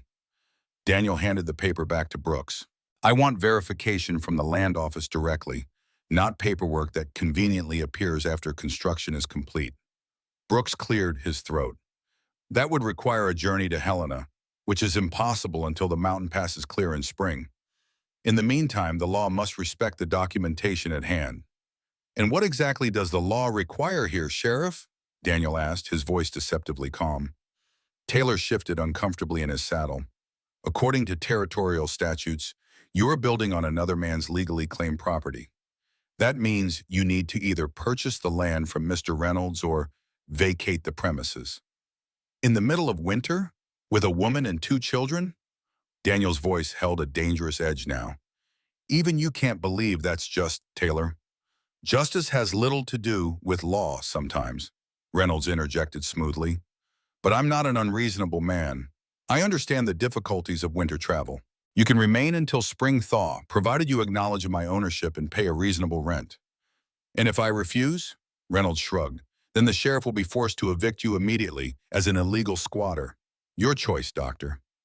The titles, spoken with subtle emphasis, carried their shared history, a reminder of debts unpaid and scores unsettled. The cabin door opened behind Daniel. Rebecca stepped out, her posture straight and dignified despite the visible anxiety in her eyes. Gentlemen, she addressed the group, perhaps this discussion would be better conducted inside out of the cold. I have coffee on the stove. Her gracious invitation, so at odds with the tense confrontation, momentarily disarmed the visitors. Brooks and Taylor exchanged uncertain glances. A kind offer, ma'am, Sheriff Taylor replied, removing his hat, but we wouldn't want to impose. It's no imposition to behave with civility, she countered smoothly. Something, it seems, is in short supply today. Reynolds' mouth tightened at her subtle rebuke, but he dismounted, revealing his prosthetic leg more prominently than necessary as he negotiated the snow. Mrs. Miller's hospitality is as legendary as Mr. Callahan's stubbornness, I see. Inside the cabin, an uneasy gathering formed around the oak table. Michael and Sarah remained in the back room, though Daniel suspected they were listening to every word. Rebecca poured coffee with the practiced grace of a hostess in a fine Boston home rather than a frontier cabin under dispute. Now, she said, once all were served, perhaps someone can explain why a man would claim land in July but wait until December, after a cabin is built upon it, to assert his ownership. The directness of her question caught Brooks and Taylor off guard. Reynolds, however, merely smiled. Business often requires patience, Mrs. Miller. The timing of investments is crucial to their return. This isn't about business, Daniel stated flatly. This is about Gettysburg. The name hung in the air between them, charged with shared history unknown to the others present. Gettysburg? Brooks echoed, confused. Ancient history, Reynolds waved dismissively. The war is long over, Callahan. Not for everyone, Daniel replied. Some men never surrender, even decades later. Reynolds's artificial composure slipped momentarily, revealing a flash of the raw hatred beneath. Some debts can never be repaid in full, but partial payment is better than none. Sheriff Taylor looked increasingly uncomfortable. Look, whatever quarrel you two have from the war days needs to be set aside. We're dealing with territorial law here and now. Are we? Rebecca interjected. Or are we dealing with something else entirely? She turned to Brooks. Mr. Brooks, as banker, you're familiar with the proposed railroad route, I presume? Brooks shifted uncomfortably. The final survey is confidential, ma'am. But not unknown to men in your position, she pressed. Tell me, does the planned route pass near this property? The banker's hesitation was answer enough. Daniel felt a cold certainty settle in his stomach. This had never been about a personal vendetta alone. Reynolds had discovered the railroad plans and recognized an opportunity to profit financially while simultaneously extracting his revenge. The deed appears legitimate, Sheriff Taylor said, returning to safer procedural ground. Until proven otherwise, we must respect it. And if I can prove otherwise, Daniel asked, if I can demonstrate that this claim was filed after we began building, not before, that would be a different matter, Taylor conceded, but you'd need compelling evidence. Reynolds's confidence never wavered. The territorial records speak for themselves. Your word against official documentation won't carry much weight, E. Callahan, wealthy as you may be. Perhaps not my word alone. Daniel's mind worked rapidly, calculating options and allies. But the land office maintains duplicate records. One set in Helena, one sent to Washington quarterly. The Fall Dispatch would have left before these documents were altered. For the first time, uncertainty flickered across Reynolds's face. Speculation without basis. We'll see. Daniel rose from the table. Until this matter is resolved legally, we remain. This cabin was built in good faith on unclaimed land. Sheriff Taylor sighed. Daniel, don't make this harder than it needs to be. I'm making it exactly as hard as justice demands, Taylor. You know as well as I do that evicting a family in winter would be a death sentence. Is that the kind of law you uphold? The sheriff had no ready answer. Even Brooks looked discomfited by the practical implications of their official position. Reynolds, however, remained unmoved. The law is the law, Sheriff. If Callahan refuses to recognize my rightful claim, you have no choice but to enforce the eviction. There's always choice, Rebecca said quietly, between what's legal and what's right, between what benefits one man's pocket and what preserves innocent lives. Her words hung in the air, simple but profound, challenging each man present to examine his conscience. The sheriff finally stood, placing his hat back on his head. I'll give you until the new year, Callahan. Time to either make arrangements with Reynolds or prepare alternative shelter. That's the best I can do. A week, Daniel calculated. During Christmas, no less. My hands are tied by the documentation, Taylor replied, though his discomfort was evident, unless you can disprove it conclusively. As the visitors prepared to depart, Reynolds lingered, waiting until the others had stepped outside before speaking softly to Daniel. You took my leg at Gettysburg, saved my life, only to send me back to a ruined world where everything I valued was lost. His voice carried decades of bitterness. Now I take something you value, symmetry, wouldn't you say, Doctor? The war changed us all, Reynolds, but you chose to let it poison your soul for 25 years. That was your decision, not mine. Perhaps. Reynolds glanced toward Rebecca, who stood by the stove, pretending not to listen. But we all live with the consequences of other men's choices, don't we? Just as your friend and her children will live with yours. With that parting shot, he followed the others outside, leaving behind a silence heavy with implication and threat. When the riders had disappeared into the distance, Rebecca joined Daniel at the window. What will you do? She asked simply. Daniel's expression was resolute. Fight. There's something wrong with those documents. Reynolds isn't as clever as he thinks. And if you can't prove it in time? He turned to face her fully. Rebecca, I promise you this. Whatever happens, you and the children will have a home. If not here, then elsewhere. I won't let Reynolds or anyone else put you back on the road in winter. She studied his face, searching for reassurance. This isn't just about us, is it? There's something between you and Reynolds that goes beyond Gettysburg. Daniel hesitated, then decided complete honesty was necessary. At Gettysburg, I was working field triage. Hundreds of wounded coming in faster than we could possibly treat them. Reynolds was a Confederate major, brought in with a mangled leg. By all protocols, I should have let him wait while I treated Union soldiers first. But you didn't? No, I operated immediately, took his leg to save his life.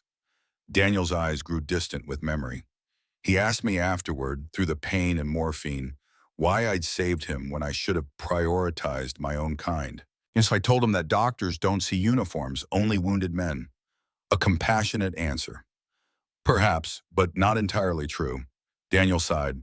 The full truth was that I recognized him. He'd led a raid on a field hospital 3 months earlier, violated the rules of war by attacking medical personnel and wounded. 15 men died, men under my care. Rebecca's eyes widened with understanding. You saved him knowing this? I saved him because of it, because I refused to become what he was, refused to let hate dictate who lived and died under my hands. Daniel's voice hardened, but I never forgave him for those 15 lives, and he never forgave me for taking his leg, even to save him. Some debts can never be balanced. Rebecca placed her hand on his arm. What happens now? Now we prepare. Reynolds expects me to either pay him off or prepare to leave. He doesn't expect me to fight. But you will, Daniel nodded, with everything I have. The children emerged from the back room, their expressions solemn. They had heard enough to understand the danger, if not its full implications. Are we going to lose our home? Shira asked, her small voice trembling. Daniel knelt to her level. No, little one, this is your home now, and I promise you, no one will take it away. Michael, older and more perceptive, studied Daniel's face. You're going to fight the man with the wooden leg? Not with fists or guns, Daniel clarified. With truth, with justice. Can we help? The boy asked earnestly. Daniel smiled, ruffling his hair. You already are. By being brave, by believing that right can triumph over greed. As the day progressed toward evening, Daniel's mind worked ceaselessly, formulating plans and contingencies. Reynolds had powerful allies and falsified documentation, but Daniel had resources of his own, connections built over 15 years in the territory. And more importantly, he had motivation beyond mere profit or vengeance.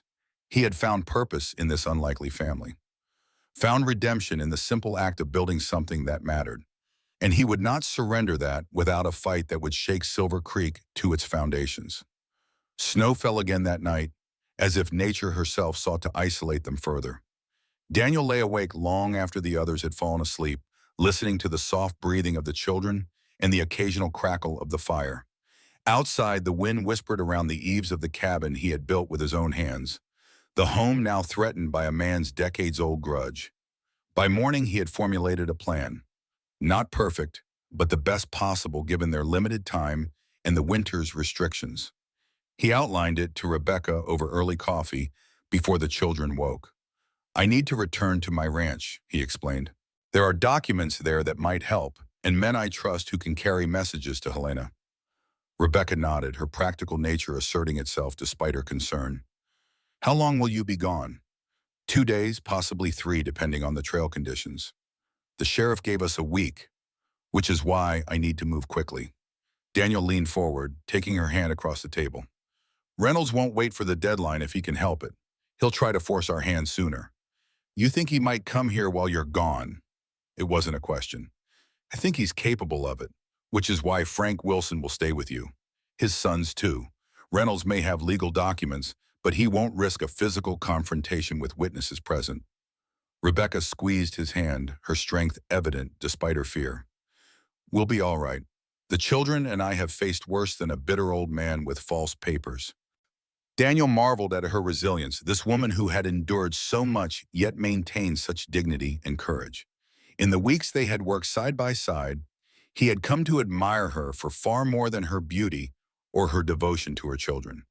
He admired the steel at her core, the unwavering determination that matched his own. When I return, he said quietly, we need to discuss the future, whatever happens with Reynolds in this land. Her eyes met his, understanding the implications of his words. Yes, she agreed simply. We do. The moment lingered between them, filled with unspoken possibilities. Then Michael's voice from the back room broke the spell, announcing his hunger with the directness of childhood.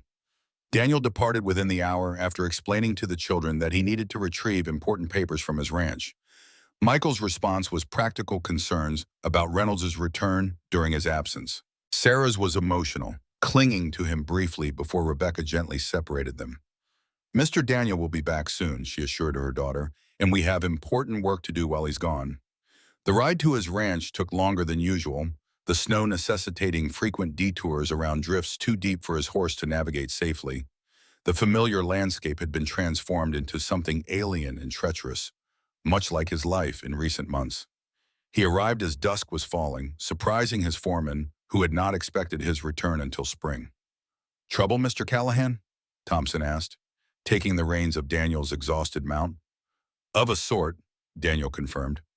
I need 3 men I can trust implicitly, men willing to ride to Helena through winter passes. Thompson whistled low. That's asking a lot, sir. Those passes are deadly this time of year. I'm aware, and I'll pay accordingly. May I ask what's so urgent? Daniel hesitated only briefly before explaining the situation. Thompson had been with him for 10 years, his loyalty proven repeatedly. As he outlined Reynolds' scheme, the foreman's expression darkened. That southern snake, he spat. Begging your pardon, sir, but using the law like that against a woman and children, it ain't right. No, it isn't, which is why I need to prove those documents are forgeries. Thompson nodded decisively. The Blackwell brothers can make the ride. They trapped in those mountains for years before signing on here. Know every pass and trail. And Jackson, for the third. He worked in the land office before coming to cattle. Knows what to look for in those records. Perfect. Have them prepare to leave at first light. They'll need the strongest horse, extra supplies. Consider it done. Thompson hesitated. And what about you, sir? Will you be returning to the cabin? As soon as I gather what I need here. Daniel surveyed his ranch house, the grand structure that had once represented everything he'd worked for. Now it seemed hollow, a monument to wealth rather than a true home. Thompson, how long have you known me? Going on 11 years, sir.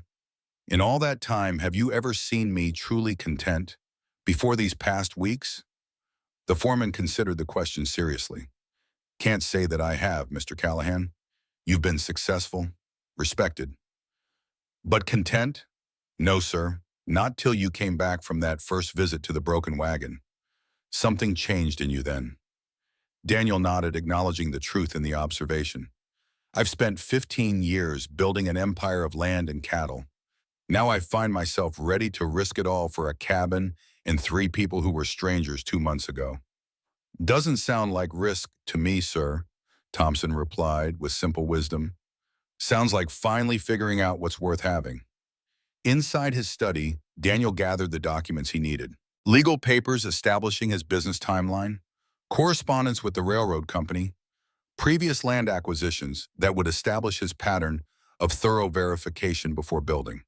Circumstantial evidence, perhaps, but combined with whatever the Blackwell brothers might discover in Helena, potentially enough to challenge Reynolds' claim. He worked through the night, organizing his case, writing letters to influential contacts in the territorial government. By morning, he had assembled everything he believed would be necessary. The Blackwell brothers and Jackson departed at first light, each carrying specific instructions and documents. Before leaving himself, Daniel had one more task to complete. He opened his personal safe, removing a substantial sum in cash and several legal papers. Then he sat at his desk and drafted a new document, one that might prove unnecessary if his plan succeeded, but essential if it failed. Thompson found him sealing the final envelope. Riders are away, sir. Good men. If anyone can make it through to Helena and back in time, it's them. Thank you. Daniel handed him the newly drafted document. Have this filed with Judge Harmon immediately, and this letter delivered to Walter Brooks at the bank. Thompson glanced at the papers, eyes widening. Sir, are you certain about this? It's your entire— I'm certain, Daniel interrupted. Some things are worth any price, Thompson. I've finally found mine. The return journey to the cabin began in early afternoon. Daniel pushed harder than was strictly prudent, knowing that each hour away increased the vulnerability of those he had left behind. The temperature dropped steadily as daylight faded, the cold seeping through his heavy coat and gloves. He was still 3 miles from the cabin when he spotted the riders ahead, 4 men moving purposefully through the snow. Even at a distance, he recognized Reynolds' distinctive silhouette, slightly asymmetrical due to his prosthetic leg. Daniel urged his horse off the trail, circling wide to approach the cabin from the east rather than the main path. The delay was frustrating but necessary. Better to arrive undetected than to confront Reynolds and his companions directly without knowing their intentions. The sun had set completely by the time he reached the clearing where the cabin stood. Lights blazed from every window, figures moving inside. He approached cautiously, tethering his horse behind the small barn before advancing on foot. From the edge of the clearing, he could see that the cabin was surrounded. Reynolds and his three companions had positioned themselves strategically, covering all exits. Not an attack yet, but an intimidation tactic designed to isolate and frighten.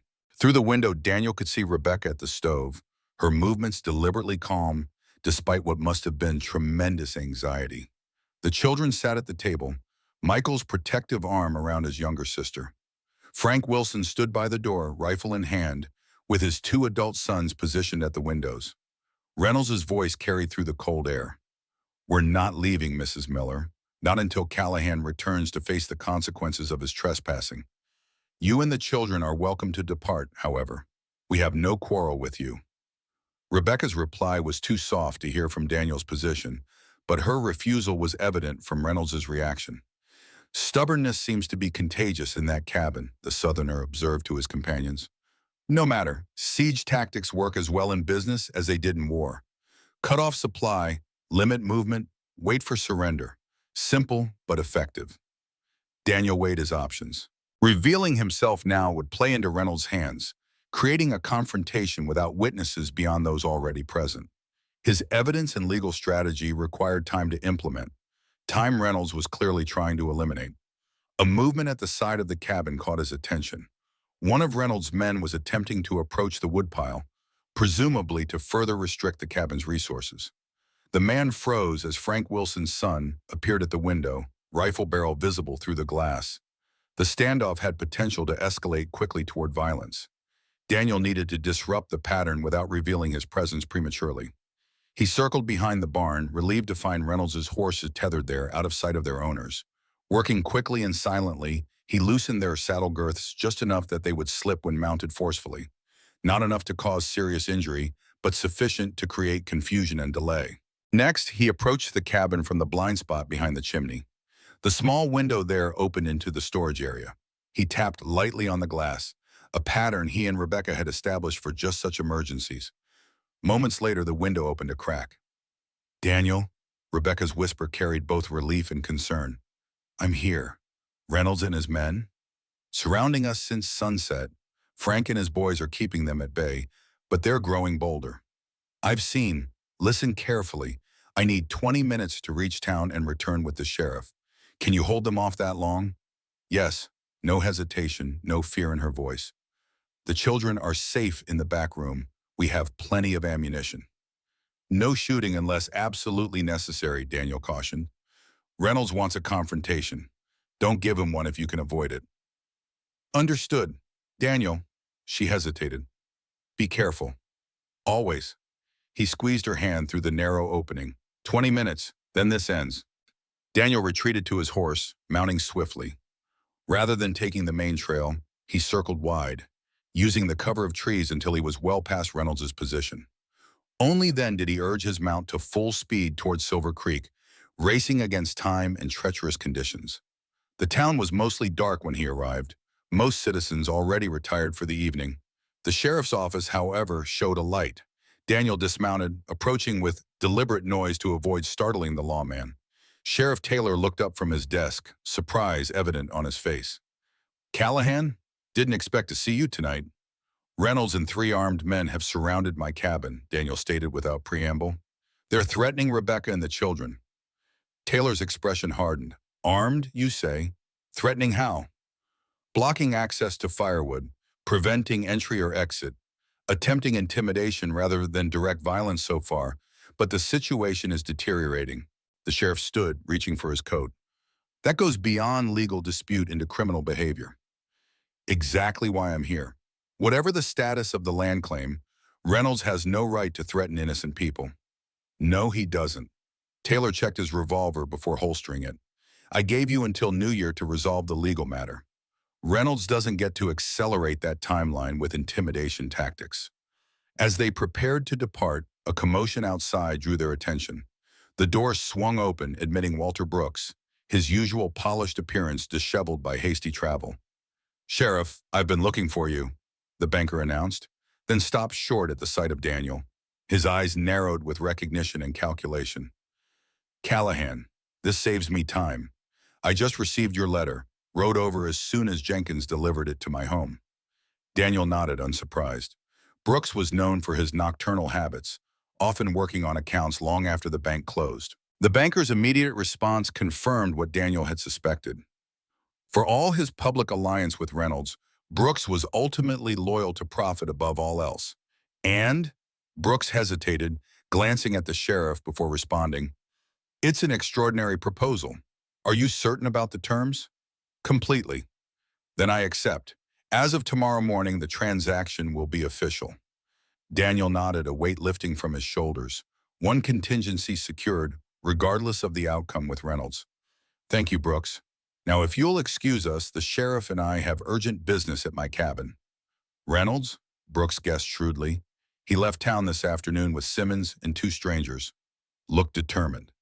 He's escalated from legal maneuvering to intimidation. Care to witness what your business associate is capable of? Brooks straightened, affronted. I may have aligned with Reynolds on the matter of legal land claims, but I don't condone threatening women and children. My carriage is outside. It will be faster than riding. The unlikely alliance formed. The three men departed Silver Creek at the fastest pace Brooks's team could manage on the snow-covered road. Daniel sat tensely, calculating time and distance, praying they would arrive before Reynolds' patience expired. They were still half a mile away when they heard the gunshot. The single shot echoed across the snowy landscape, freezing Daniel's blood.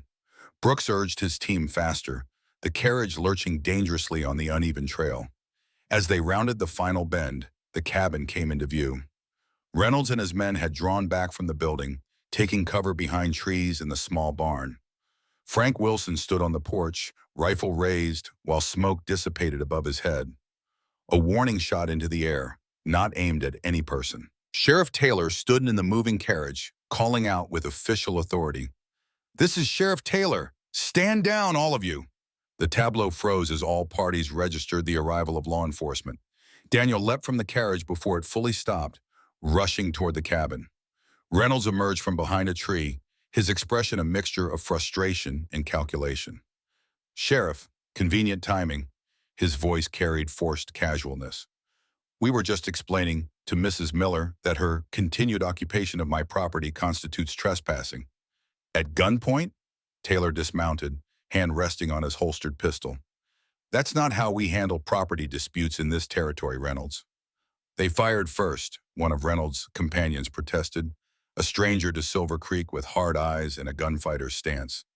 "Warning shot only," Frank Wilson called from the porch, after they attempted to force entry through the back door. Daniel reached the porch steps, relief evident as he confirmed that all within the cabin appeared unharmed. Rebecca stood in the doorway, her face composed despite the ordeal. "Is everyone all right?" he asked quietly. She nodded, scared but unharmed. "The children are in the root cellar, just in case." Sheriff Taylor approached Reynolds directly. "I gave Callahan until New Year to resolve this matter legally. That timeline stands. Until then, there will be no evictions, no forced entries, no armed intimidation. Is that clear?" Reynolds' jaw tightened, but he nodded curtly. "Crystal clear, Sheriff. We were merely observing the property." "With armed men surrounding a cabin containing a woman and children?" Brooks interjected, having finally joined the group. "That's a strange definition of observation, Reynolds." "I didn't expect such tender concerns from you, Brooks," Reynolds replied coldly, "considering your enthusiastic support for my claim yesterday. Legal claims are one matter, armed intimidation is quite another." The banker's indignation seemed genuine. "There are boundaries even in business disputes." Sheriff Taylor took control of the situation. "Reynolds, you and your men will return to town immediately. Any further attempts to approach this property before the New Year deadline will result in your arrest. Is that understood?"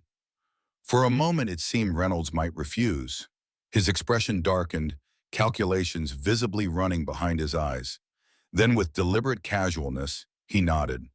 "As you wish, Sheriff. The law must be respected, after all." His gaze shifted to Daniel. "But come the New Year, Callahan, if you haven't vacated voluntarily, the law will remove you. Count on it." "We'll see whose claim the law ultimately recognizes," Daniel replied evenly. "Some things can't be falsified permanently, Reynolds. Truth has a way of emerging." Something flickered in Reynolds' eyes at this statement. Uncertainty, perhaps, or concern that his scheme might not be as foolproof as he had believed. My men and I will withdraw as the sheriff requests, he announced, his southern accent more pronounced in his formality. But make no mistake, this matter is far from concluded. As Reynolds and his companions collected their horses, Daniel noticed with satisfaction their struggle with the loosened saddle girths, small victories in an ongoing war. Sheriff Taylor remained until Reynolds's party had departed, then addressed Daniel seriously. You have until January 1st, as agreed, not a day longer without legal resolution. I'm sympathetic to your situation, but I must uphold territorial law. I understand, Daniel assured him, and I appreciate your intervention tonight. After the sheriff departed, Brooks lingered awkwardly. The papers will be ready for your signature tomorrow morning, he informed Daniel. Though after tonight's display, I find myself questioning the wisdom of Reynolds' other partnerships as well. Self-interest makes for unstable alliances, Daniel observed. Something to consider in your future business ventures. The banker nodded, then departed without further comment, leaving Daniel alone with Rebecca and the Wilsons on the cabin porch. Frank Wilson exhaled heavily. That was closer than I'd like, Callahan. Another hour and words might have turned to bullets. Thank you for standing with them, Daniel said sincerely, extending his hand. I won't forget it. Neighbors help neighbors, Frank replied simply, especially against outsiders with fancy papers and low morals. After the Wilsons departed for their own homestead, promising to return the following day, Daniel finally entered the cabin fully. Rebecca had retrieved the children from the root cellar, and they rushed to him immediately, small arms wrapping around his waist with surprising strength. You came back, Sarah exclaimed, her faith in him evident and humbling. Course he did, Michael stated with boyish confidence. He promised. Daniel knelt to embrace them properly, their trust a weight of responsibility he never would have imagined welcoming mere months ago. I'll always come back, he assured them. Always. Later, after the children were asleep, Daniel and Rebecca sat before the fire, speaking in low tones.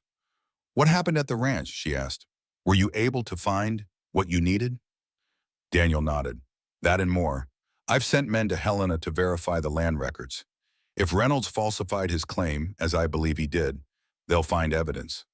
And if they don't, he met her gaze directly. Then I've made alternative arrangements.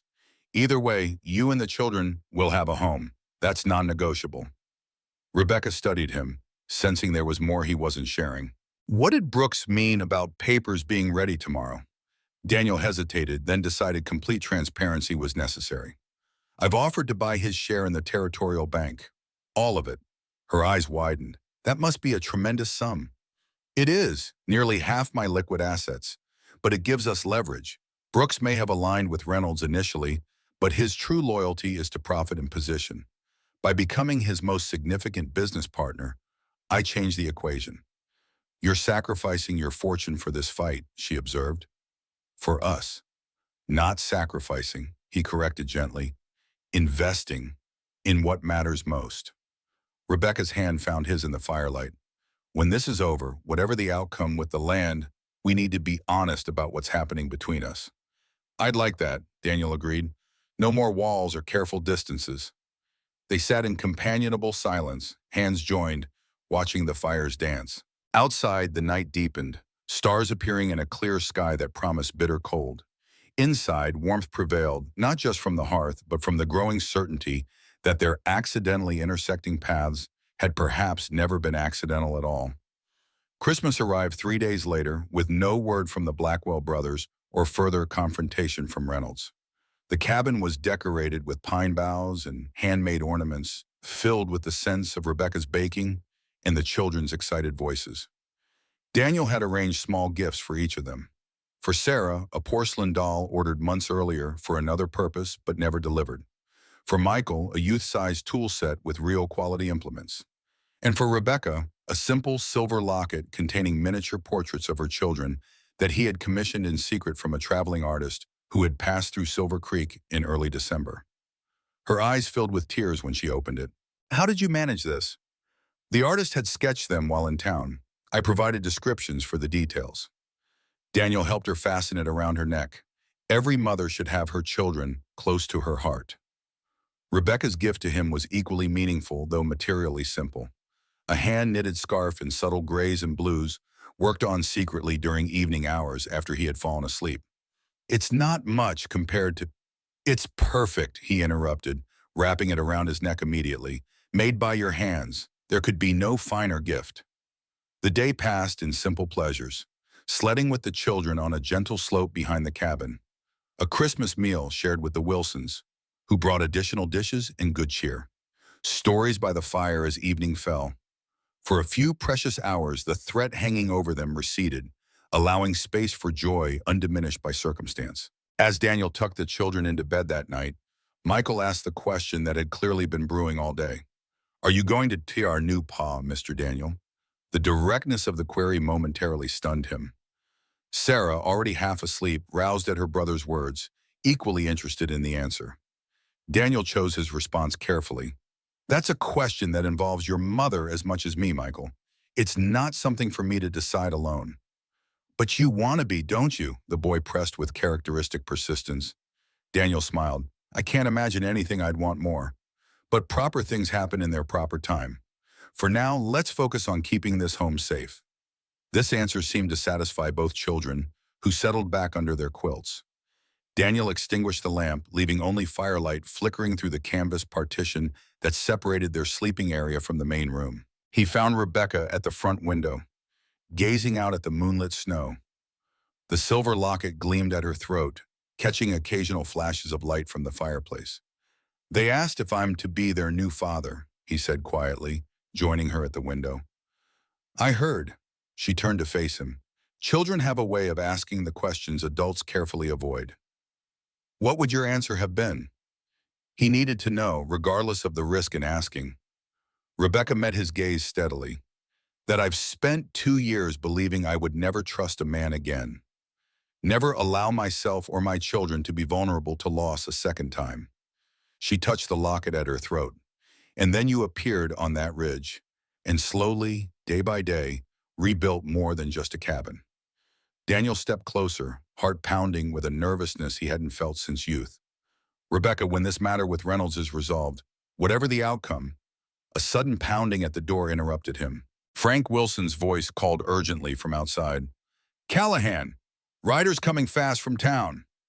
The moment shattered, Daniel moved quickly to the door, grabbing his rifle from its place beside it.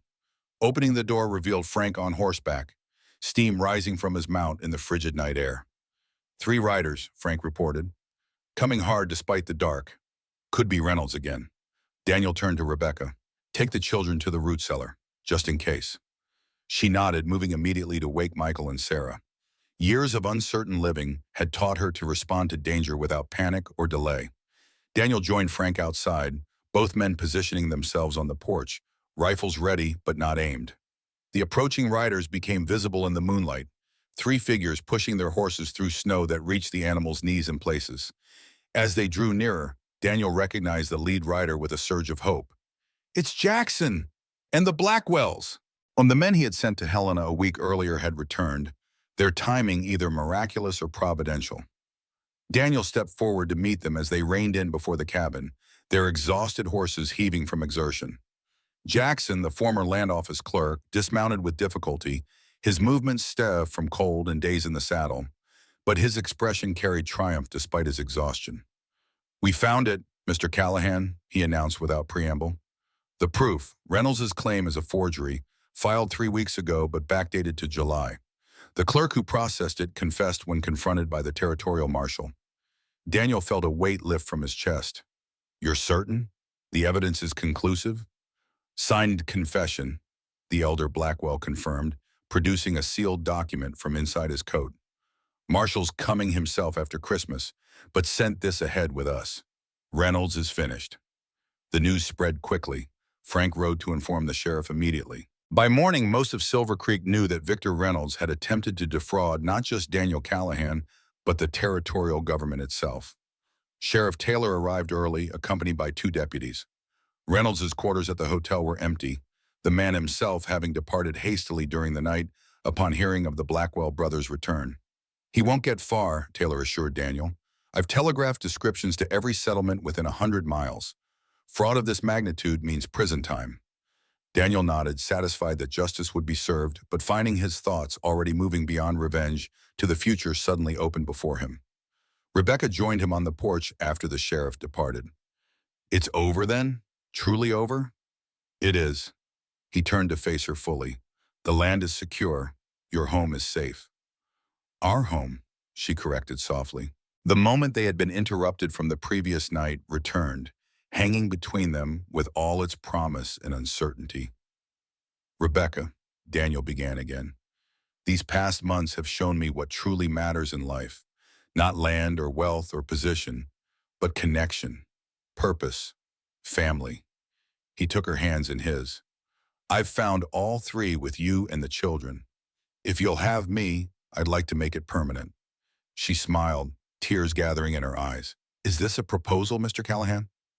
"The most important one I'll ever make," he confirmed. "Rebecca Miller, will you marry me? Allow me the honor of being a father to your children, a husband to you for whatever years were granted." Her answer was in her eyes before she spoke it aloud. "Yes," she said simply. "With all my heart, yes." Their lips met as snowflakes began to fall around them, nature's blessing on a union forged through adversity and sealed with purpose. Inside the cabin, Michael and Sarah watched through the window, their excited whispers a promise of the family they were becoming. Word arrived by telegraph 2 weeks later that Victor Reynolds had been captured attempting to cross into Canada. The territorial court's judgment was swift and severe: 15 years in the federal penitentiary for land fraud and forgery of government documents. Justice had been served, freeing Daniel and Rebecca to focus on building their future rather than defending their past. The land that had been contested so bitterly would indeed become a way station, as Daniel had envisioned during construction, not just for the Miller family on their journey to Oregon, but for countless travelers in years to come, wayfarers who would find shelter and welcome beneath the sign that would eventually hang above the expanded doorway. "Callahan Way Station. All who enter here enter as family." And if in later years travelers sometimes claimed to have seen a ghostly figure with a distinctive limp watching the homestead from the distant ridge, such stories were dismissed as frontier fancy. Victor Reynolds had served his sentence and vanished from history's pages, but the legacy of the home built from compassion and redemption continued to shelter generations of travelers long after its founders had passed into memory. What remained instead was a legacy of compassion built by hands that had once known only how to take or heal, but had finally learned to create. A broken wagon had indeed proven not to be the end of the trail, but rather the beginning of a journey far more meaningful than any Daniel Callahan or Rebecca Miller could have imagined when fate brought them together on that frost-covered morning.